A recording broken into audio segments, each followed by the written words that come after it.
Good afternoon, everyone. Welcome to. Oh, are we started? I might start again in a sec. I've got a thing happening on my screen here. Is it a false start?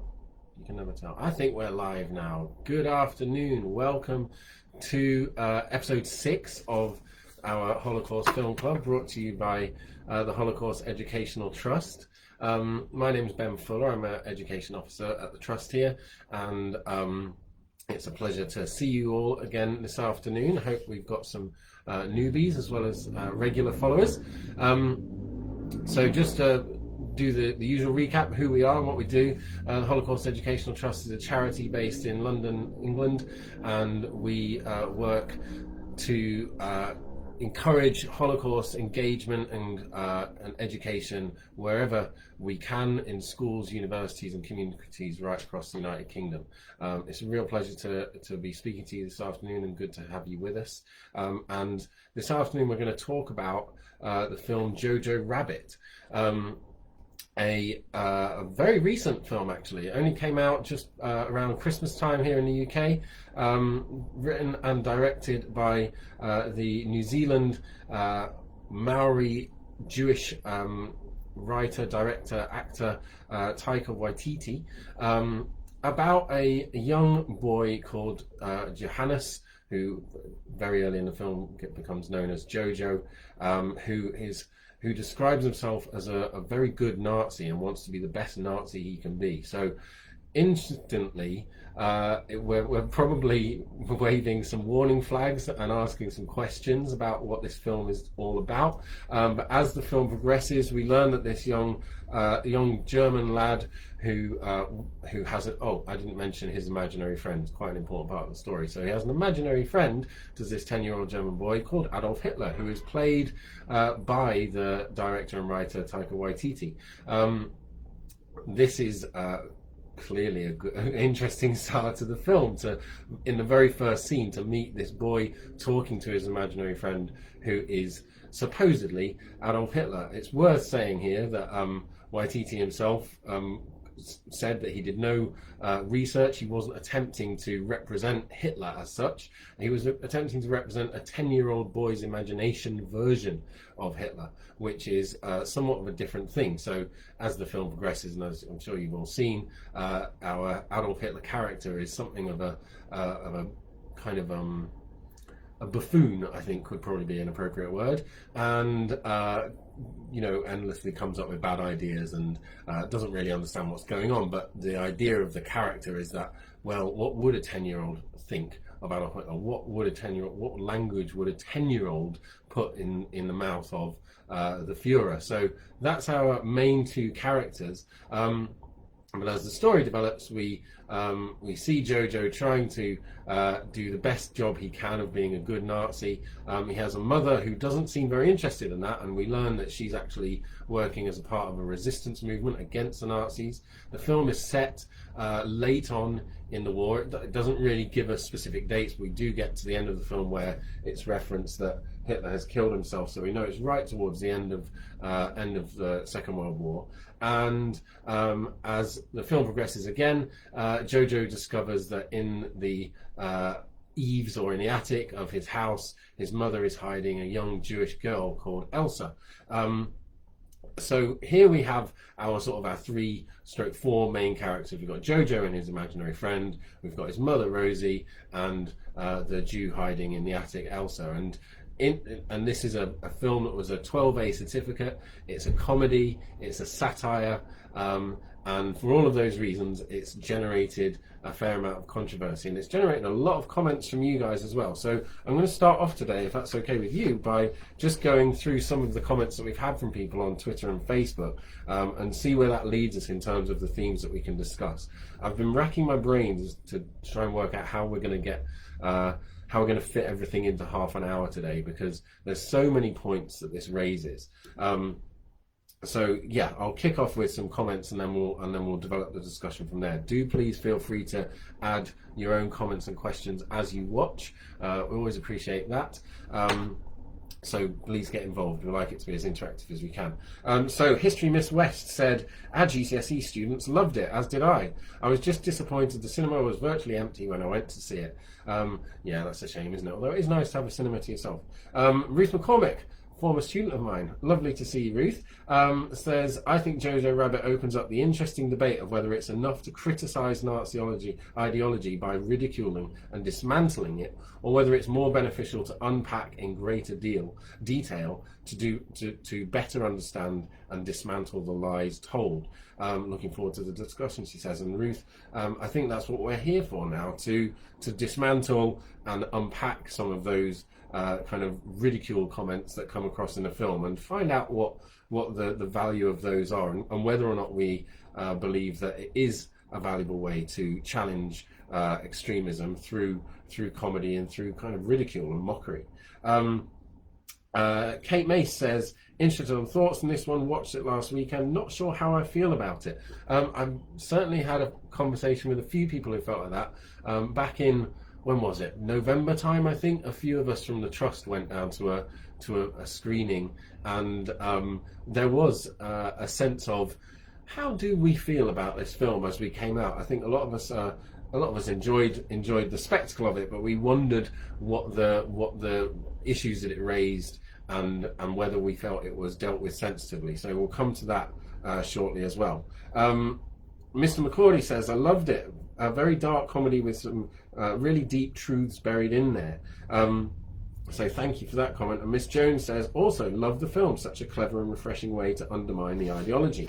Then we have Graham Gladwinfield, who says, taken in the right frame of mind, it's one of the best films I've seen in years.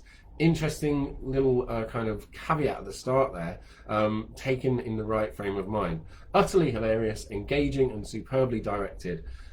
It's in no way factual, nor does it try to be. And I think that's a really interesting comment as well that I'd like to pick up on in this session, because whereas we've dealt with other films that are kind of almost documentary style delivery, where they want you to sort of work through a story that is historically accurate, that's based on real events, this doesn't do that. It is based on a book, Caging Skies, by Christine Loinens, I think we pronounce that, but it's loosely based on the book. The book is not a comedy book. The book, I don't think, I haven't read it, but I believe that the book doesn't have a kind of imaginary friend Adolf Hitler. So it takes the serious elements of the story without the comedy side. So yeah, it's really interesting to make that comparison.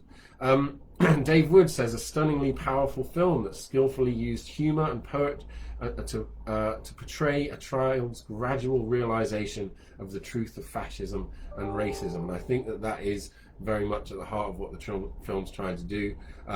Challenge those ideas that we learn with experiences that we have, and we'll come back to that more in a while.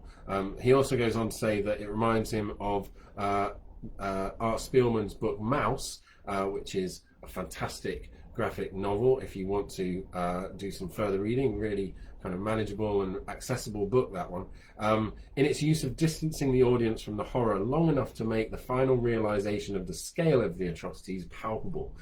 So yeah, I think that is a well-founded point, and again another theme that we can pick up from.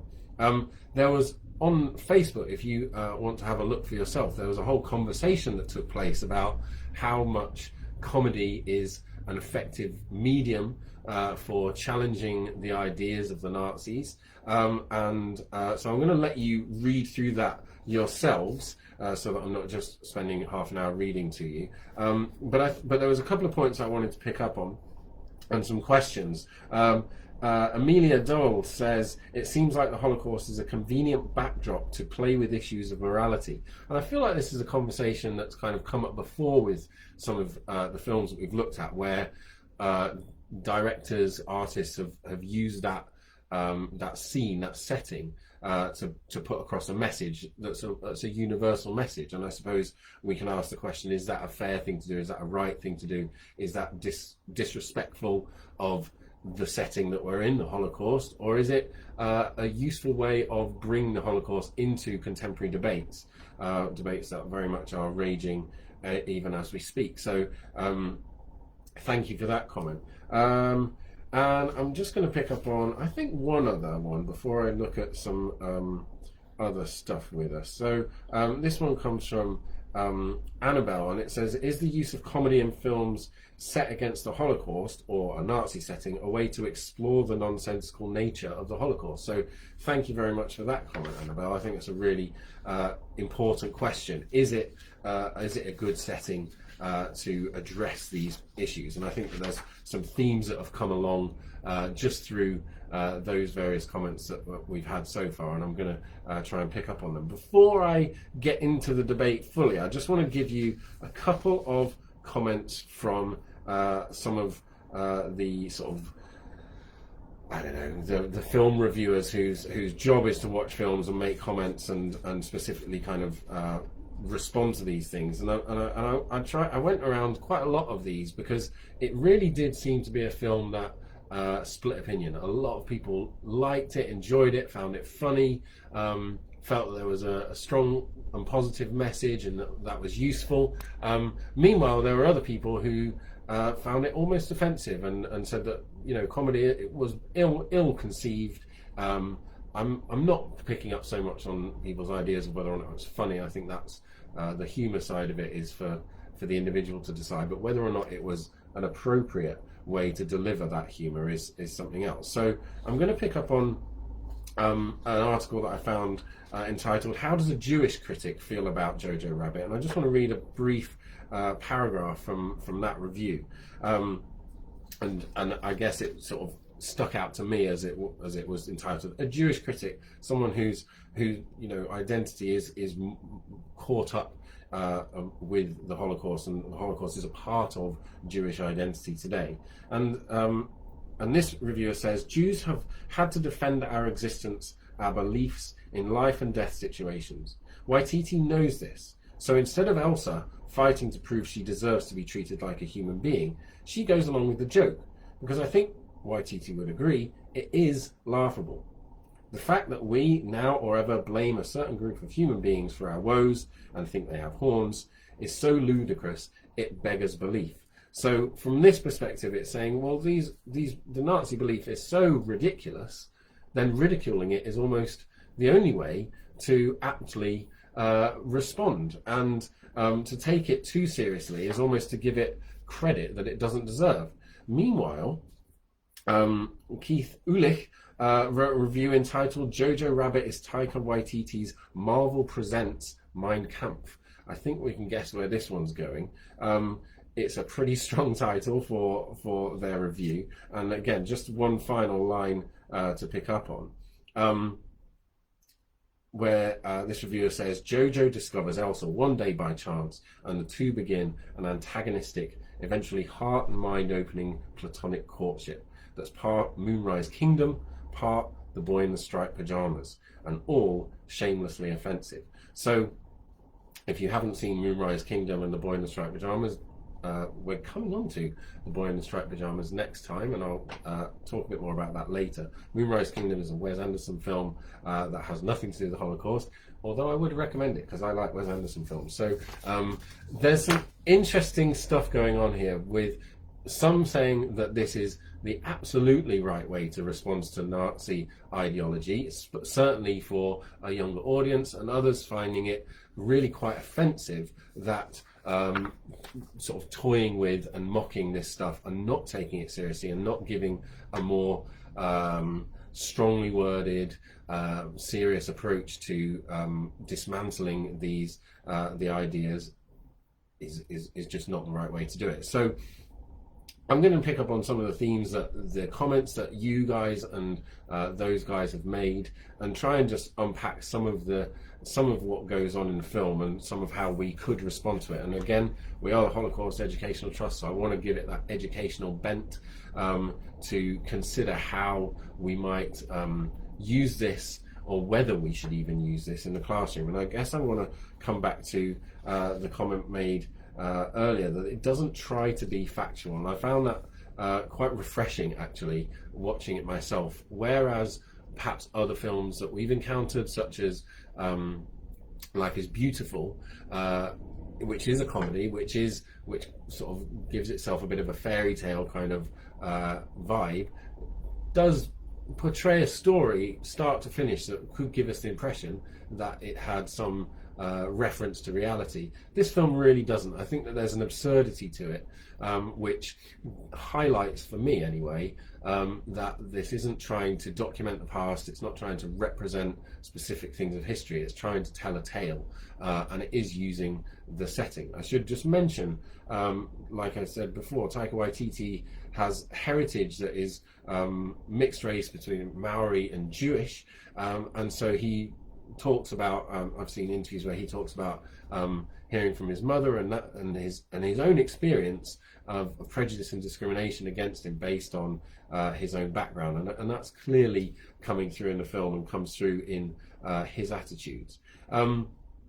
But yeah, I think that it's worth saying that this is a film that is not set out like Steven Spielberg spoke to his cast and said, we are documenting the past here. This is a serious endeavor, and we want to make a strong point. I don't think Taika Waititi ever set out to do that.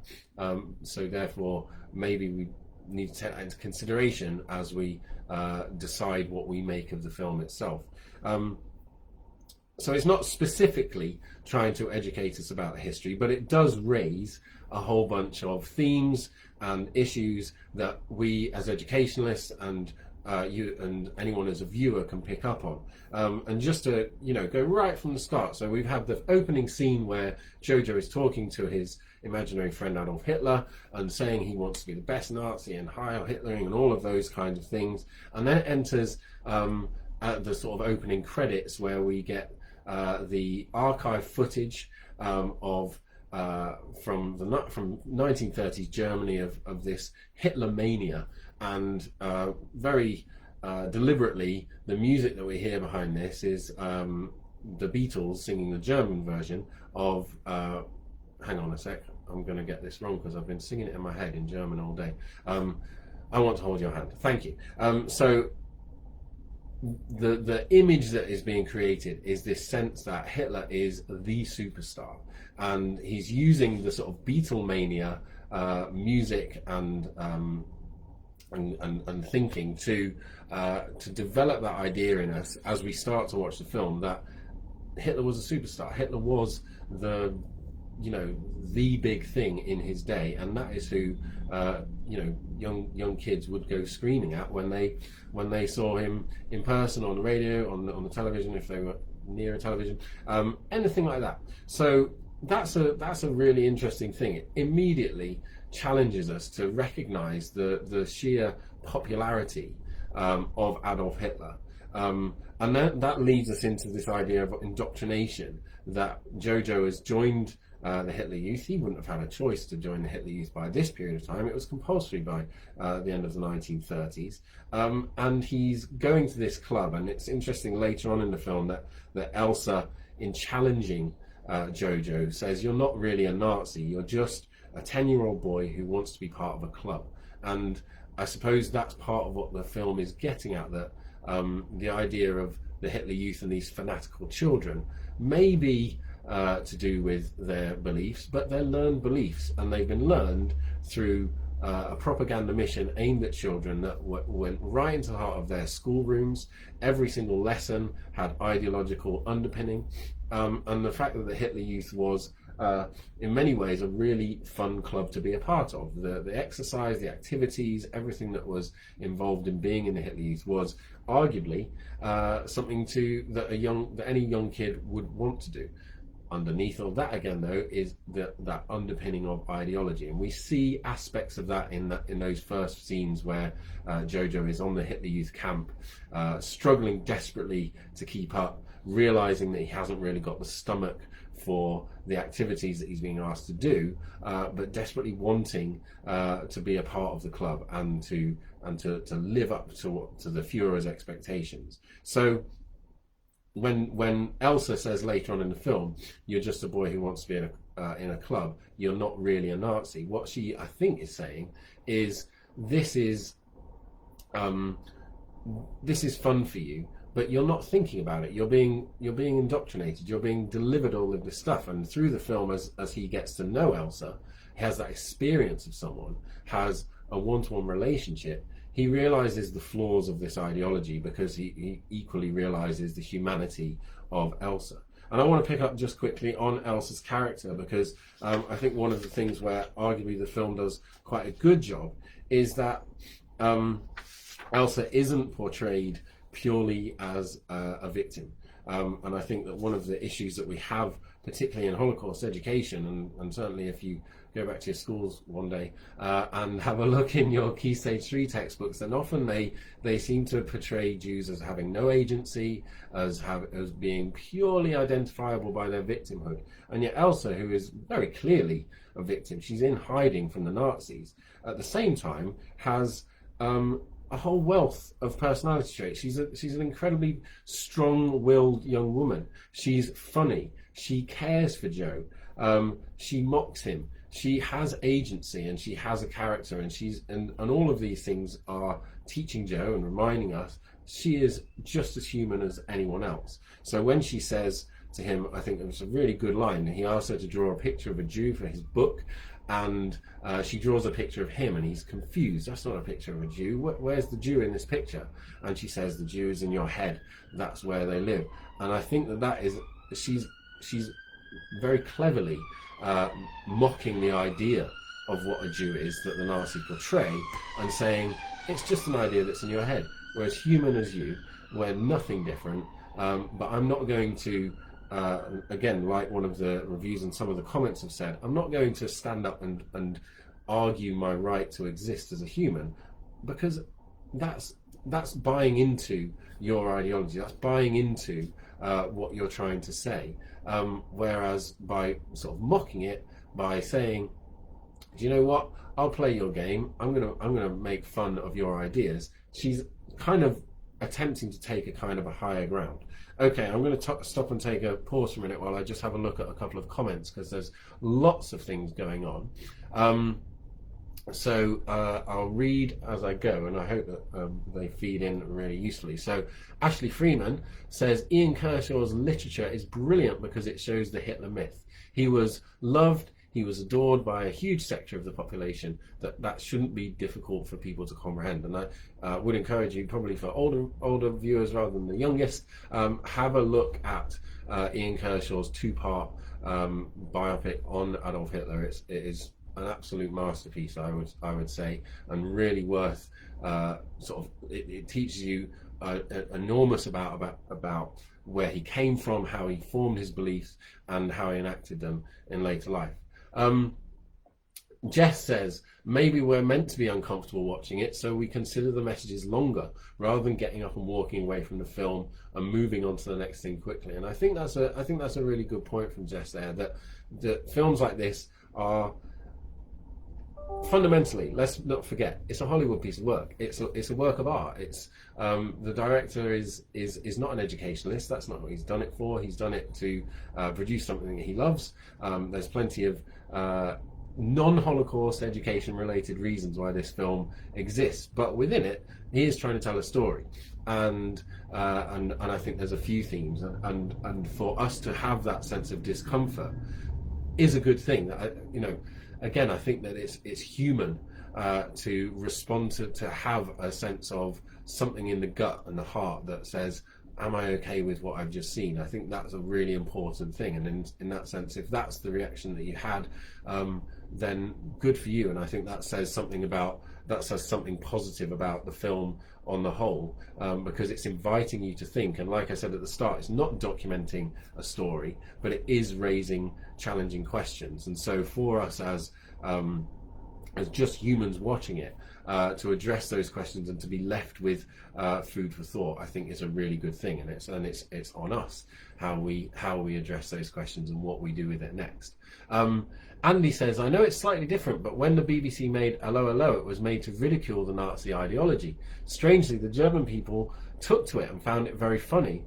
as it did take the mickey out of the Nazis, whereas the French found it offensive and said it ridiculed the resistance. Okay, so if you're as old as me, then you'll remember Hello Hello. If you're much younger, then you may not. But it was a satirical and a very much tongue-in-cheek TV show that kind of mocked everyone involved, quite frankly. But it is interesting that that you say, Andy, that the German people took to it and found it funny. They liked that mockery, and that humor, and maybe it shows that humor can sort of break down barriers in some places, and rather than trying to address things with overt seriousness all the time, addressing something serious with a joke can sort of open up discussion and challenge us to think about it in different ways.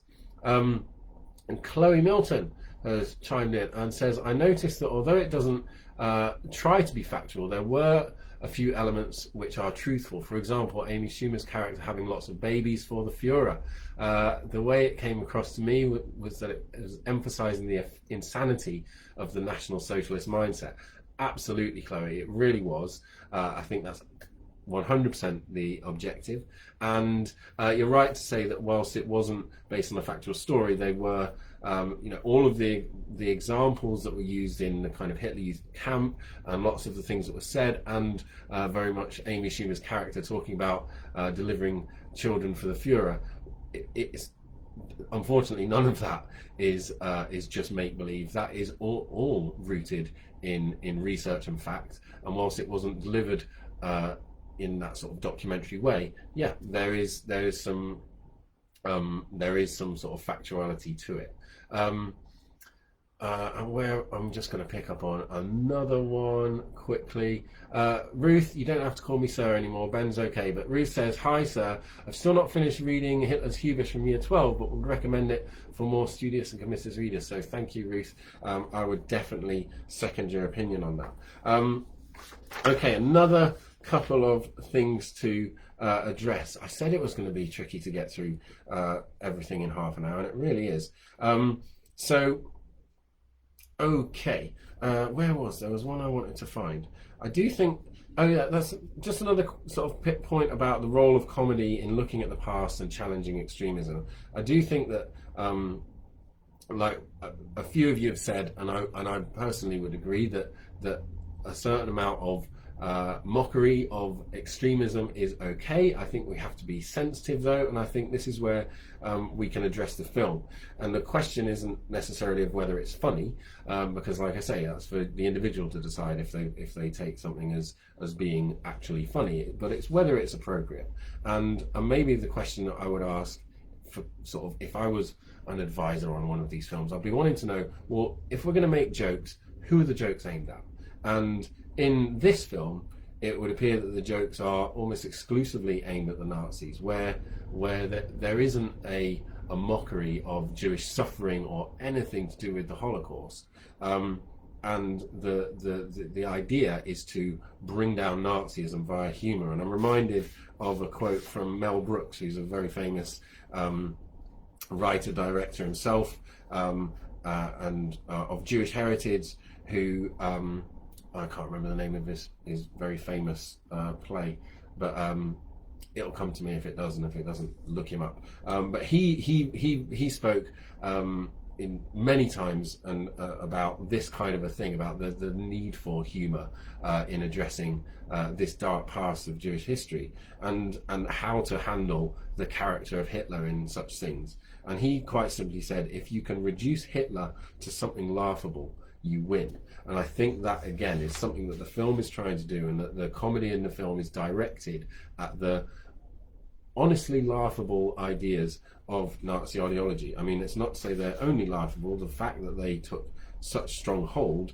means that we have to address them with greater seriousness. But perhaps that links back to Jess's comment that we laugh at it in the film, and then we come away from the film and think a little more seriously about what those concepts, what those themes are trying to tell us.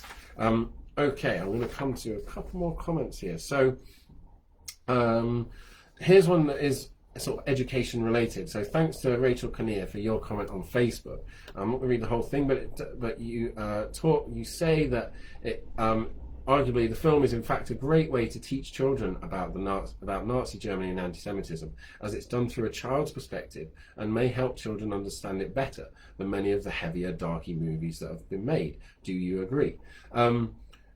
Well, I can say a few things about this. For starters, I think it's worth just sort of in terms of a Holocaust education perspective, we wouldn't encourage you to start off with a film to teach about the Holocaust, no matter what the film is, and no single film can be do justice to explaining what happened. None of them can. So films as a part of developing an understanding and unpacking questions and raising issues can be really valuable, and I think in that sense this film for a younger audience ticks some of those boxes. And so, yeah, the educational value is not as such the story or the film itself, but it's the questions that the film encourages us to ask and challenges us with. And humour can be challenging. I think there's a reason that we have so much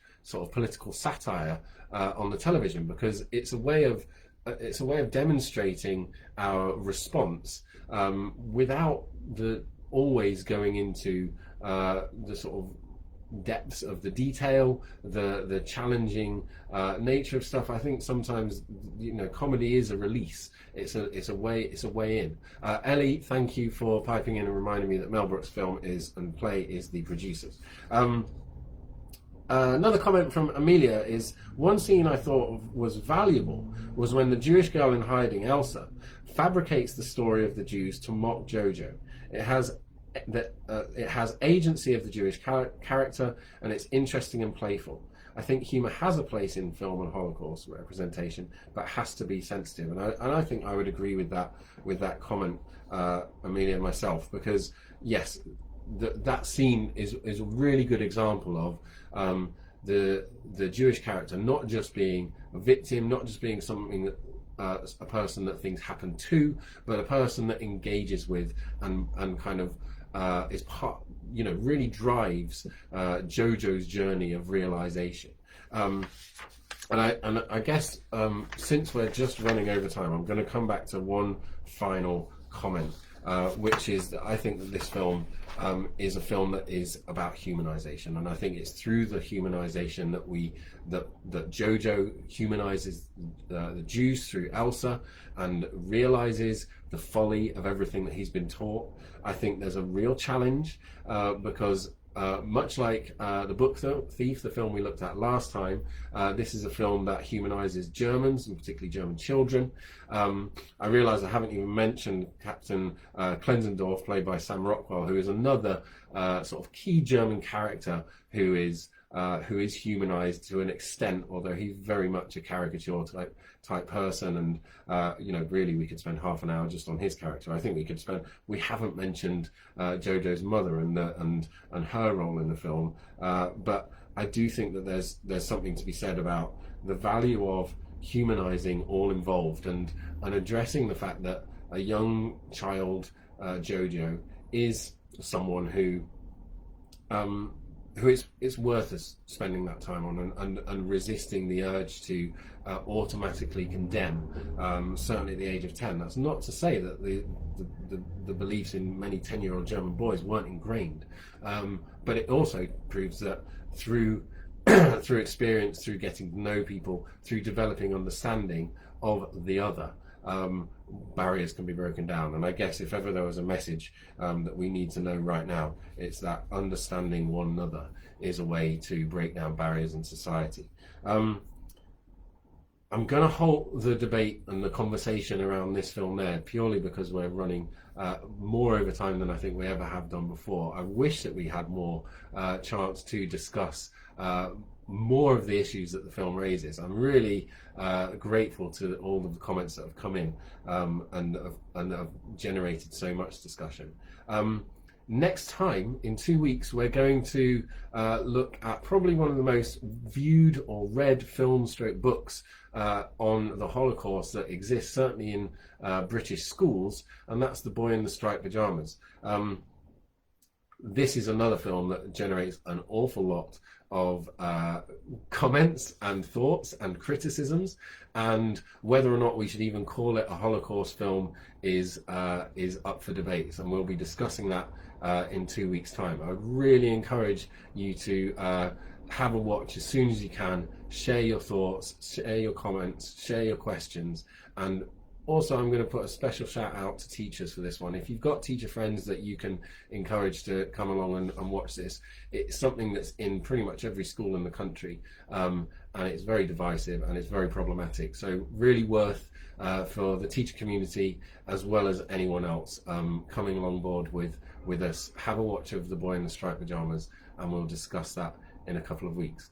Guys, it's been an absolute pleasure talking to you this last 35 minutes. Sorry that I've run over a little. I hope that's okay with you. There's, like I say, there's so many interesting themes that this film plays upon. And isn't it interesting that a film that doesn't really attempt to give us sort of a history lesson has generated so many comments for the history that it surrounds, and maybe that's the greatest compliment we can pay it. It really has pushed a discussion further, and I suppose whether or not that was the intention, if that's what it's doing, then I think it's doing a good job. I laughed a lot as well, for what it's worth. Okay guys, take care, see you in a couple of weeks. Bye now.